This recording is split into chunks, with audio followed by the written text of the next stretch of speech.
महाभारत प्राचीन भारत और विश्व का सबसे बड़ा महाकाव्य है। ये एक धार्मिक ग्रंथ भी है। इसमें उस समय का इतिहास लगभग 1,11,000 श्लोकों में लिखा हुआ है। इसकी पूर्ण कथा का संक्षेप इस प्रकार से है। पुराणों के अनुसार ब्रह्मा जी से अत्रि, अत्रि से चंद्रमा, चंद्रमा से बुध और बुध से इलानंदन पुरूरवा का जन्म हुआ।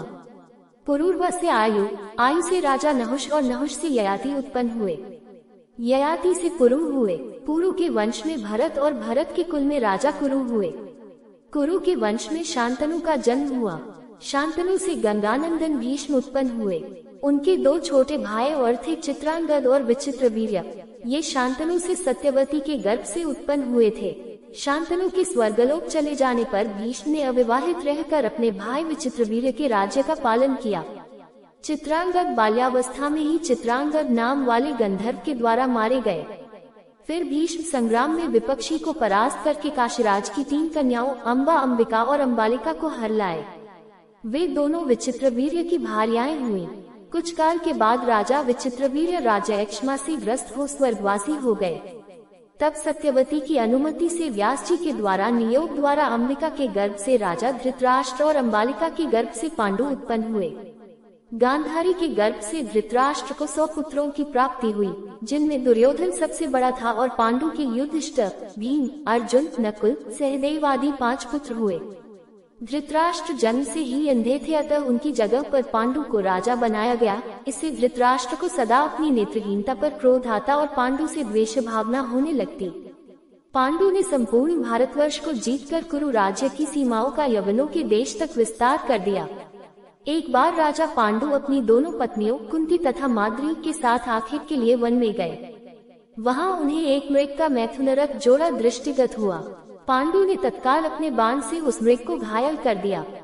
मरते हुए मृगरूपधारी निर्दोष ऋषि ने पांडु को शाप दिया, राजन, तुम्हारे समान क्रूर पुरुष इस संसार में कोई भी नहीं होगा। तूने मुझे मैथुन के समय बाण मारा है, अतः जब कभी भी तू मैथुनरथ होगा तेरी मृत्यु हो जाएगी। इस शाप से पांडु अत्यंत दुखी हुए और अपनी रानियों से बोले, हे देवियों, अब मैं अपनी समस्त वासनाओं का त्याग करके इस वन में ही रहूंगा। तुम लोग हस्तिनापुर लौट जाओ। उनके वचनों को सुनकर दोनों रानियों ने दुखी होकर कहा, नाथ, हम आपके बिना एक क्षण भी जीवित नहीं रह सकती। आप हमें भी वन में अपने साथ रखने की कृपा कीजिए। पांडु ने उनके अनुरोध को स्वीकार करके उन्हें वन में अपने साथ रहने की अनुमति दे दी। इसी दौरान राजा पांडु ने अमावस्या के दिन ऋषि मुनियों को ब्रह्मा जी के दर्शनों के लिए जाते हुए देखा। उन्होंने उन ऋषि मुनियों से स्वयं को साथ ले जाने का आग्रह किया।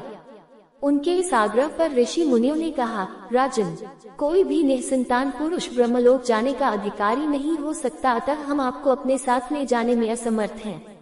ऋषि मुनियों की बात सुनकर पांडु अपनी पत्नी से बोले, हे कुंती, मेरा जन्म लेना ही वृथा हो रहा है, क्योंकि संतानहीन व्यक्ति पितृ ऋण, ऋषि ऋण, देव ऋण तथा मनुष्य ऋण से मुक्ति नहीं पा सकता। क्या तुम पुत्र प्राप्ति के लिए मेरी सहायता कर सकती हो? कुंती बोली, हे आर्यपुत्र, दुर्वासा ऋषि ने मुझे ऐसा मंत्र प्रदान किया है जिससे मैं किसी भी देवता का आह्वान करके मनोवांछित वस्तु प्राप्त कर सकती हूँ। आप आज्ञा करें, मैं किस देवता को बुलाऊं?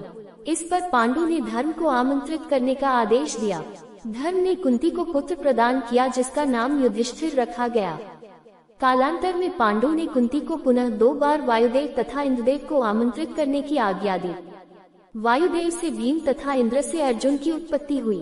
तत्पश्चात पांडु की आज्ञा से कुंती ने माद्री को उस मंत्र की दीक्षा दी। माद्री ने अश्वनी कुमारों को आमंत्रित किया और नकुल तथा सहदेव का जन्म हुआ। एक दिन राजा पांडु माद्री के साथ वन में सरिता के तट पर भ्रमण कर रहे थे।